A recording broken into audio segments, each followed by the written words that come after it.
დაზღვევა ყველა ვარიანტში მნიშვნელოვანია, იმიტომ რომ იხდი ძალიან მინიმალურს, მით უმეტეს, როდესაც სახელმწიფო შემოდის შენი სადაზღვევო პაკეტის წილში და 50%-ს სახელმწიფო გიფარავს იმ სადაზღვევო თანხის, თუმცა კიდევ ამბობ, ეს კონკრეტულ კულტურებზე, კონკრეტულ მუნიციპალიტეტებზე სხვადასხვა იყო და ეს არის დეტალურად გასავლელი, ვთქვათ, რომელზე რა იყო, მაგრამ რა თქმა უნდა, კიდევ ერთხელ ვამბობ, დაზღვევა ჯობია დაუზღვევლობას.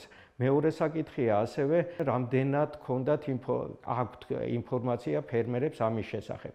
მე როგორც თქვენგან ვიცი, აქ იყო საუბარი, რომ სოფლის რწმუნებული თუ მხარის რწმუნებული თუ ასე შემდეგ აწვდიდა მათ ამ ინფორმაციას, მაგრამ ესეც ცოტა ძველი დროა, ხო, აწვდიდა ამ ინფორმაციას, არ ვიცით, რამდენად მიაწოდა ან არ მიაწოდა.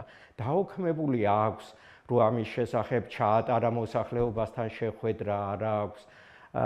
ანუ ესე რომ მე ხო გითხარი, ესე აღარ არის, ხო, რაღაცა როცა შენ ოფიციალური პირი ხარ და თუნდაც ვალდებულება გაქვს იმისი, რომ მოსახლეობას რაღაცა ინფორმაცია მიაწოდო, ეს რაღაცნაირად დაუქმებული უნდა იყოს. მე უთხარი, ესე არ არის, ხო, რაღაც ქუჩაში საუბრების დონეზე.